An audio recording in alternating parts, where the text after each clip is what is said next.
नमस्कार, मेरा नाम योगेन। मैं नेपाल के चितवन नामक जगह से हूँ। मैं ये जो कहानी सुनाने जा रहा हूँ, यह आज से तकरीबन 10-12 साल पहले की घटना है। बचपन से ही मैं मेरे भाई और चचेरी बहन से बहुत ही मिलता था। मेरा भाई का नाम प्रणीम और चचेरी बहन का नाम वैष्णवी।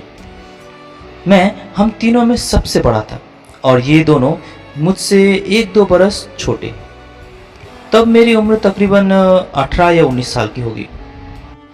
हम तीनों बचपन से ही इतने मिलते थे कि कभी दोस्तों की कमी ही नहीं खली। हाँ, इसका मतलब ये नहीं कि मेरा कोई दोस्त नहीं था। मेरा बहुत ही कम दोस्त थे। उनमें से एक दोस्त चंदन मेरा एकदम खसम खास दोस्त था। उस वक्त गर्म खून और जोशीला जवान होने की वजह से बाहर बाहर घूमने जाना, रात रात भर घूमना, ये सब बहुत ही अच्छा लगता था। और यह सब इच्छा मेरा दोस्त चंदन पूरा कराता था। चंदन के पिताजी ऑटो चलाते थे, तो चंदन भी अपने पिताजी का ऑटो कभी कभी निकाल कर हमें घुमाने ले जाते थे। वो ऑटो चलाता और मैं पीछे बैठकर नज़ारे का आनंद लेता। चंदन बीच बीच में कहता, ओए, तुझे भी अगर ऑटो चलाने का मन किया ना तो मुझे कहना, हाँ, मैं सिखा दूंगा। पर मेरे मन में दूसरे का ऑटो अगर चलाते वक्त कुछ ऊंच नीच या उल्टा सीधा हो जाए तो बेकार में दोष लगेगा, ये सोचते हुए चंदन के इस प्रस्ताव को नहीं मानता। गांव में जब भी कोई मेला होता तो हम चंदन के ही ऑटो पर घूमने जाते। उस वक्त हमें सचमुच घूमने का बड़ा शौक था। एक रात तकरीबन मैं खाना खाकर प्राय सोने चला ही गया था कि अचानक मेरा मोबाइल बजा। फोन पर देखा तो चंदन का नाम दिखाई दिया। इतनी रात गए ये फोन क्यों किया इसने, कहते हुए मैंने फोन उठाया और मेरे हेलो कहते ही चंदन बोल पड़ा, ओए, सो गया क्या? आजा बाहर, मैं ऑटो लेकर बाहर ही हूँ। विजय भी मेरे साथ ऑटो में है। विजय हमारे गांव का ही एक दोस्त था। मैंने फ़ोन पर बस ठीक है मैं आ रहा हूँ कहते हुए चुपचाप छिपते छिपाते बाहर निकला। बाहर निकलकर देखा तो चंदन बाहर कुछ दूरी में खड़ा था और विजय ऑटो के अंदर था। मैं उनके पास जाते जाते कहने लगा, अबे, इतनी रात गए कहाँ जाएगा? इस पर विजय कहने लगा, पता नहीं, देखना, मैं तो सो गया था। सोते हुए अवस्था में ये मुझे उठाकर यहाँ ले आया, पता नहीं कहाँ जाएगा ये। चंदन कहने लगा, अरे कितना घर बैठेगा रे तुम लोग, थोड़ी ठंडी हवा खाते हैं, चलना, चल बैठ बैठ। मैं पीछे की सीट पर विजय के साथ बैठ गया। ऑटो चलते चलते गांव से बाहर जाने लगा। मैंने पूछा, तो तू कहाँ ले जाने की सोच रहा है हमें? इतनी रात गए गांव के बाहर कहाँ जा रहा है? इस पर चंदन बोला, आज मैं तुम लोगों को मेन रोड पर ले जाऊंगा। इस गांव की कच्ची रोड से अच्छा मज़ा वहाँ बाहर मेन रोड के पक्की सड़क पर मज़ा है और फुल स्पीड पर चलाऊंगा। तुम लोगों को भी देखना, बड़ा मज़ा आएगा। ये सुनते ही विजय और मैंने चंदन को टोका, नहीं नहीं, रात बेरात उस मेन रोड पर बस और ट्रक वाले बड़े ही स्पीड में गाड़ी चलाते हैं। वहाँ इस वक्त ऑटो लेकर निकलना ठीक नहीं होगा। कहीं कुछ ऊंच नीच हो गया तो तुझे तो पड़ेगा ही, ऊपर से घर वाले हमें भी बड़ी मार मारेंगे। चंदन हमारी बातें सुनकर भी ना सुनने का नाटक करते हुए ऑटो मेन रोड की तरफ मोड़ने लगा। हम दोनों ने बहुत समझाया पर चंदन जिद करने लगा कि अरे डरता क्यों है, कुछ नहीं होगा, कहते हुए वो तो ऑटो को मेन रोड की तरफ ही ले जाने लगा। मैं ऑटो के दरवाजे पर खड़ा होकर, तू रोकता है या नहीं, या मैं यहाँ से छलांग लगाऊं? रोक। चंदन ने ब्रेक लगाई और उल्टा गुस्सा होते हुए हमें ही डांटने लगा, तुम लोग भी ना सच्ची चिड़िया का दिल लेकर पैदा हुए हो, इतने से डर गए। फिर मैंने चंदन को समझाते हुए कहा, देख चंदन, जिद मत कर, रात बेरात वैसे मेन रोड पर निकलना ठीक नहीं, और तू अकेला भी वहाँ मत जा, चलना, गांव के उसी बड़े से गन्ने के खेत के चारों तरफ घुमा हमें, देख वहां भी उतना ही मजा आएगा। ऐसे ही कुछ देर समझाने पर आखिरकार चंदन मान गया और हम उस गन्ने की विशाल का खेत के चक्कर लगाने लगे। खाली रोड होने की वजह से ऑटो स्पीड ही चला रहा था वो, पर गांव का रोड होने की वजह से इस बार मैंने उसे नहीं रोका और कोई खतरा नहीं होने की वजह से उसे स्पीड ही चलाने दिया। ऑटो स्पीड होने की वजह से हवाएं भी बहुत तेज हमारे चेहरों को छूती हुई गुजर रही थी। विजय और मैं उस सफर के नज़ारे का आनंद ले रहे थे। हम उस खेत की तरफ देख ही रहे थे कि चंदन ने अचानक ब्रेक लगा दी, जिसकी वजह से पीछे बैठे हम एक बार में आगे की तरफ गिर गए। विजय का सिर आगे वाले सीट पर जा टकराया। विजय अपने सिर पर हाथ रखते हुए कहने लगा, कैसे ऑटो चला रहा है तू? बहुत जोर का सर में लगा रे मेरा। योगेन जरा देख तो खून निकला क्या? मैं विजय के सिर को निहाल कर देखता हुआ चंदन को कहने लगा, आज क्या भांग खाकर आया है कि तू? कैसे गाड़ी चला रहा है? फिर मैंने चंदन की उस डरे डरे से चेहरे को देखा। चंदन अपने कांपते हुए लफ्जों से कहने लगा, अरे अरे यार, यहाँ मेरे सामने अचानक कोई आ गया था। मैंने ऑटो को ब्रेक मारते ही वो गन्ने की खेत में घुस गया। वो पहले नहीं था, पर पता नहीं एकदम से मेरे आगे कैसे आ गया वो। उसको ऐसे डरता देख उसके डर को कम करने के लिए मैंने कहा, अरे डरने की कोई बात नहीं चंदन, वो शायद कोई पियक्कड़ होगा। चंदन कहने लगा, नहीं यार, वो कोई पियक्कड़ नहीं, कोई पियक्कड़ इतनी फुर्ती से उस खेत के अंदर नहीं जा सकता। वो तो मुझे कोई इंसान में ही नहीं लग रहा है यार। फिर मैंने उसे शांत करते हुए कहा, अरे जो हो गया सो हो गया, चल चल अब हमें हमारे घर तक छोड़ दे और तू भी जाकर सो जा। हाँ, और इस बारे में ज्यादा सोच मत, वो पियक्कड़ ही होगा। नहीं तो इतनी रात गए सड़क पर कौन घूमेगा और खेत में जाएगा भी क्यों? तो ऑटो चालू कर, तो चल घर चल। चंदन ने मेरी बातें मानकर ऑटो चालू किया और हम एक और बार आगे बढ़ने लगे। विजय अब भी अपने सिर पर हाथ रखकर पीछे की सीट पर पीठ टिकाए बैठा था। ऑटो बस कुछ ही देर ही चली थी कि मेरा ध्यान ऑटो के मिरर पर गया। मैंने देखा कि एक व्यक्ति लड़खड़ाते लड़खड़ाते एक हाथ आगे करते हुए हमारी ही तरफ पीछे चल रहा था। उसे देखकर ऐसा लगा मानो वो ऑटो रोकने को कह रहा है। उसे मिरर पर देखकर मैंने कहा, देखा, मैंने कहा था ना, वो कोई आदमी है, बेचारा शायद किसी मुसीबत में है। वो खेत से निकलकर हमारे पीछे लड़खड़ाते आ रहा है। जरा ऑटो रोकना तो, देखो क्या हुआ है। इस पर चंदन ने गाड़ी रोक दी और मेरे साथ ही ऑटो के बाहर आया। विजय अंदर ही बैठा रहा। मैं और चंदन जब बाहर निकलकर पीछे देखने लगे तो आश्चर्य से वो व्यक्ति वहां दिखाई नहीं दिया। मैं, अरे कहाँ गया? अभी तो हमारे पीछे लड़खड़ाते हुए पैरों के साथ वो दौड़ रहा था। कहीं खेत के अंदर फिर नहीं तो चला गया वो? पर वो जिस प्रकार से लड़खड़ा रहा था, इतनी जल्दी खेत के अंदर भी तो नहीं जा सकता। इस पर चंदन ने मुझसे पूछा, योगेन, क्या उसने छाई रंग का कपड़ा पहना था क्या? इस पर मैंने कहा, हाँ हाँ ठीक कहा तूने, कहाँ दिखाई दिया तुझे? मुझे तो नहीं दिख रहा। मेरे इस जवाब को सुनकर चंदन का चेहरे का रंग उड़ गया। चंदन तुरंत डरते हुए कहने लगा, छोड़ से, जल्दी अंदर चल। उसका अचानक से चेहरे का रंग बदलते देख समझ आ गया था कि चंदन काफी डरा हुआ है। मैं भी कुछ न कहते हुए चंदन के ऑटो पर बैठ गया और चंदन ने जोर तूफान ऑटो चलाते हुए हमें हमारे घर तक पहुंचा दिया।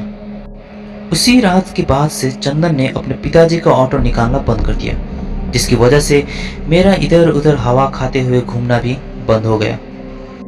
एक समय गांव में एक बहुत बड़ा पूजा था, जिसकी वजह से आसपास एकदम मेले जैसा ही सजावट था। वही बंदूक से गुब्बारे फोड़ना, वही नाच गाने का प्रोग्राम, वही बड़े छोटे झूले, बोला जाए तो लगभग लगभग मेला ही लग गया था। मेरे साथ उस मेले में चंदन और मेरे भाई और बहन थी। उस मेले में हम सभी ने बड़े मजे किए। सचमुच गांव का मेला घूमने का मजा ही अलग होता था उस वक्त। हम सभी मेला घूमने के बाद वापस घर आ रहे थे। घर जाने के लिए उसी गन्ने की खेत के रास्ते से होकर जाना पड़ता था। सच कहूं तो उस वक्त हमें कोई डर भर नहीं था, क्योंकि उस वक्त मेले से सिर्फ हम ही नहीं लौट रहे थे। हमारे जैसे ही कई ग्रुप बनाकर उस रास्ते पर चल रहे थे। हमारा ग्रुप जहाँ चल रहा था, हमारे सामने एक और ग्रुप चल रहा था और हमारे पीछे 2 ग्रुप और भी चल रहे थे। इसी कारण उस वक्त वहाँ चलने में डर नहीं लग रहा था। रास्ते पर कुछ मेले की बातें करते हुए, हंसी ठट्टा करते और मजाक करते हुए हम सभी लौट रहे थे। वही मस्ती मजाक करते हुए मैंने चंदन से कहा, ओए चंदन, देख फिर से वो छाई वाला कपड़ा पहन कर ना आ जाए। इस पर चंदन बोला, आहा, ऐसे वक्त पर ऐसी भी कोई मजाक करता है कोई?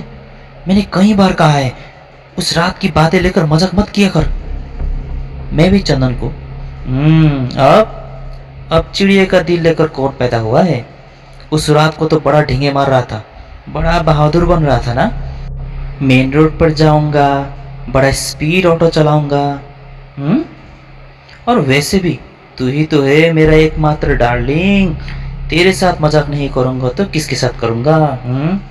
इसी प्रकार से मस्ती मजाक करते हुए चल ही रहे थे कि मेरे बाएं कंधे पर एकाएक ऐसा लगा मानो किसी ने कुछ भारी बोझा रख दिया हो। मैंने हाथ से तुरंत उस बोझे को हटाना चाहा, पर वहां कुछ नहीं था। बड़ा अजीब सा अनुभूति था वो। मैंने इस बारे में वहां किसी से कुछ नहीं कहा, क्योंकि डर था कि इस बारे में अगर मैंने कहा तो ये लोग अब उल्टा मेरा ही मजाक उड़ाएंगे।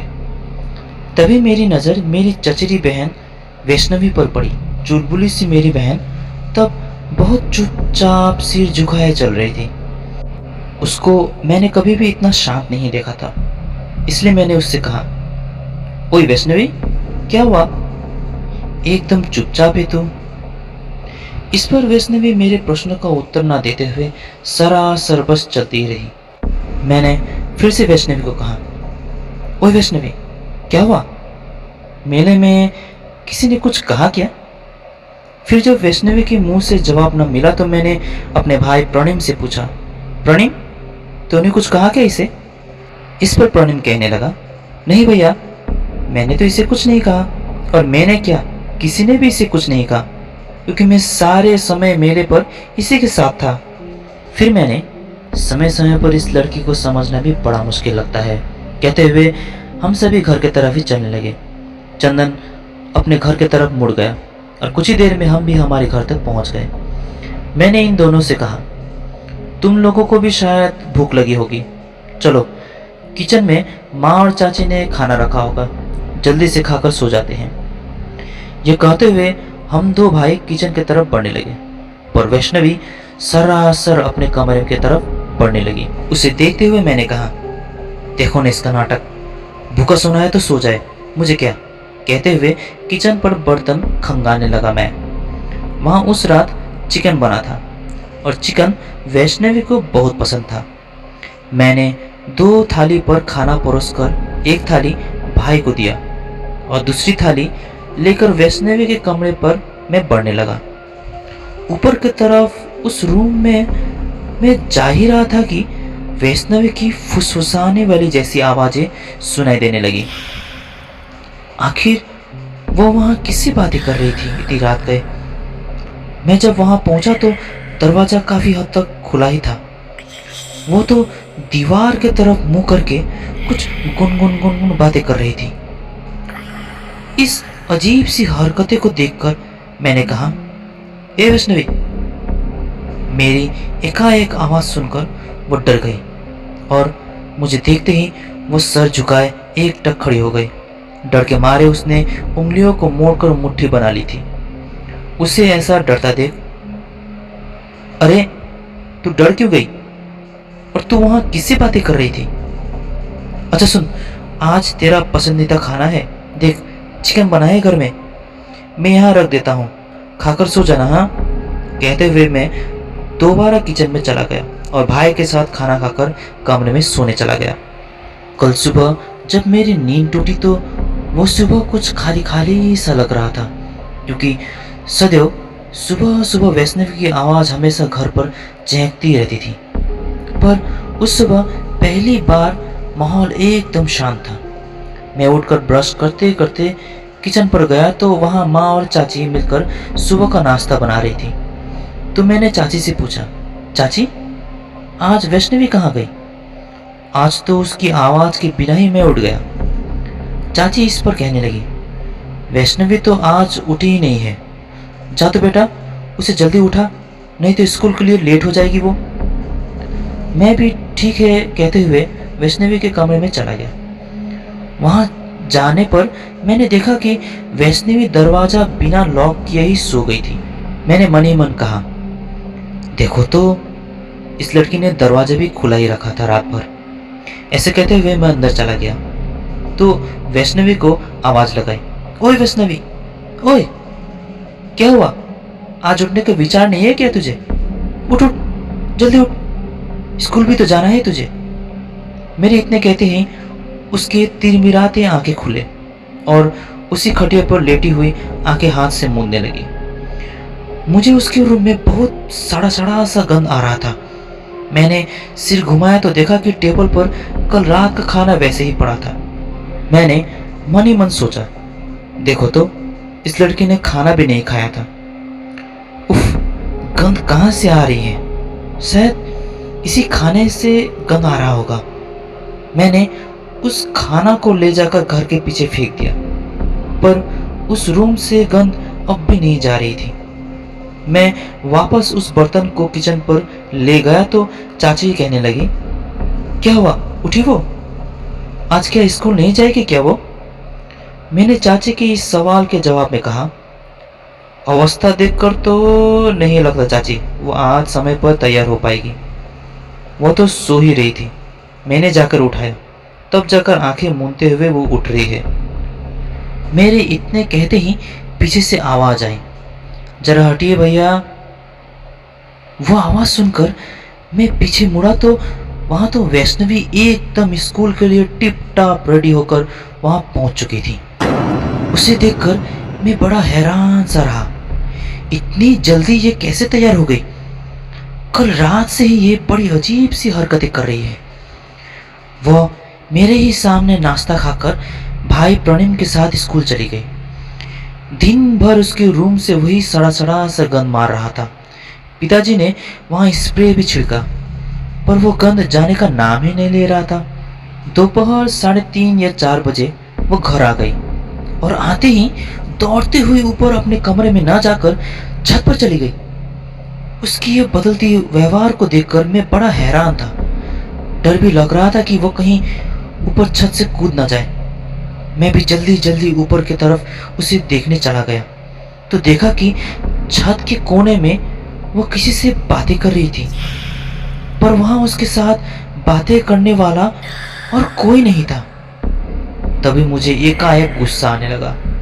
अब उसकी ये पागलों जैसी हरकतें देखकर मेरे से रहा नहीं जा रहा था और उसे डांटते हुए मैंने कहा, ओए, बहुत हो गया तेरा नाटक।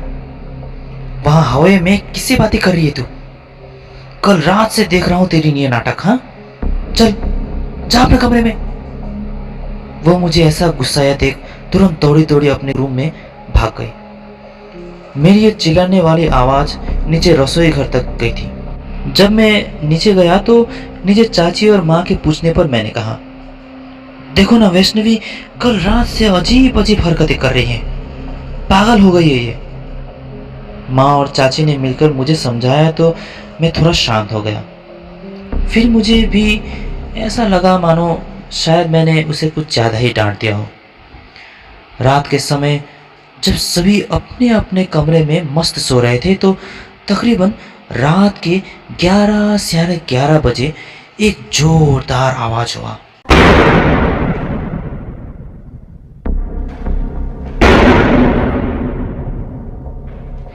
एकाएक शांत माहौल में ऐसे जोरदार आवाज के कारण घर के सभी लोग त्रसित होकर उठ गए। आवाज वैष्णवी के कमरे से आ रही थी। पहले तो मुझे लगा कि वह आवाज वैष्णवी के दरवाजे से आ रही है। मैं और भाई बाहर का हल्ला सुनकर तुरंत उठ गए और दरवाजा खोलकर देखा तो घर के लोग सीढ़ियों से होकर ऊपर वैष्णवी के कमरे में जा रही थी। हम दो भाई भी उनके पीछे पीछे वैष्णवी के रूम के अंदर चले गए। वहां जाकर मालूम पड़ा कि वह आवाज वैष्णवी के दरवाजे से न आकर वैष्णवी के अलमारी से आ रहा था। वैष्णवी लगातार घूसा मार रही थी उस अलमारी को।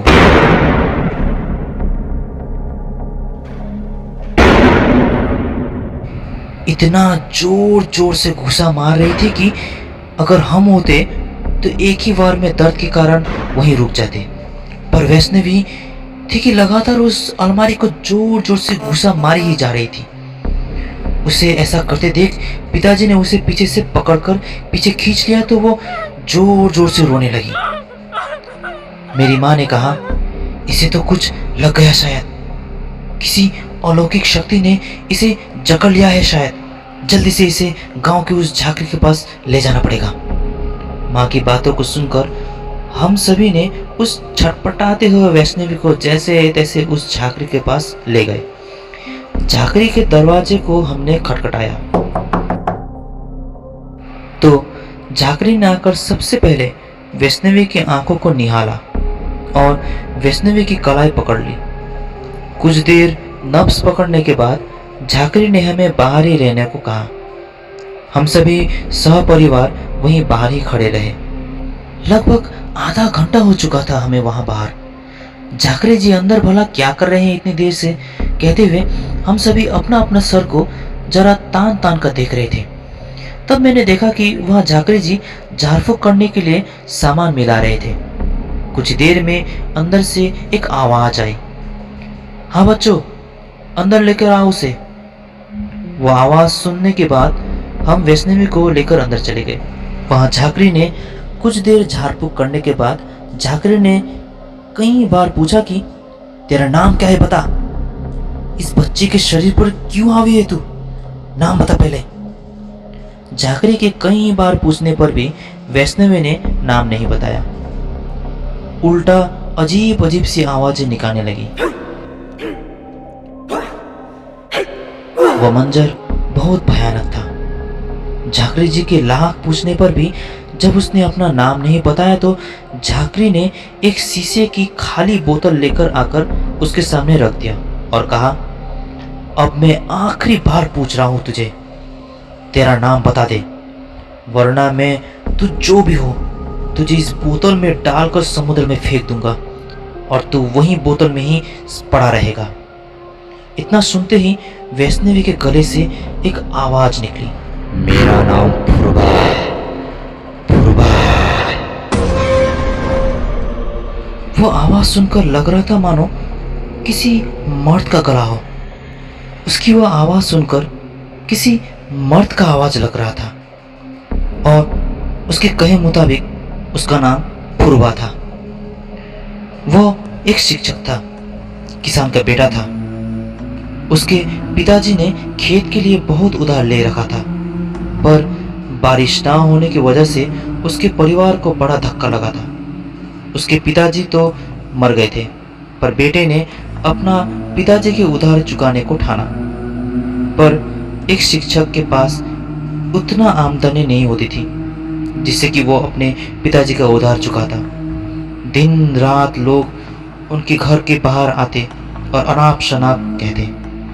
फुरबा इन सब से उग गया था और उसने अपनी जान लेने को ठानी और उसी गन्ने के खेत के अंदर जाकर एक लंबी लकड़ी के लाइट के खंभे में जाकर लटक गया। लगभग 2-3 दिन बाद उसकी लाश मिली। झांकरी ने पूछा कि इस बच्ची को क्यों सता रहा है तू, भला इस बच्ची ने क्या बिगाड़ा है तेरा।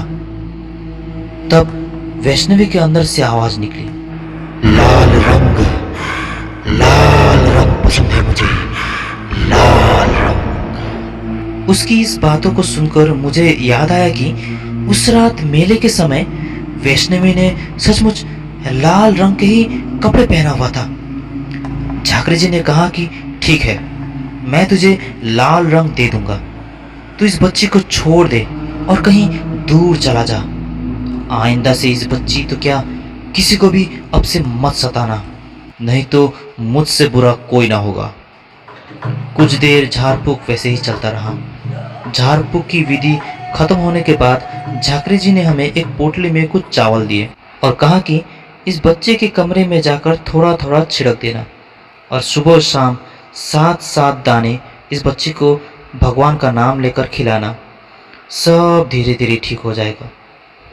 और उस शिक्षक की आत्मा को कुछ लाल रंग के कपड़े चढ़ा देना।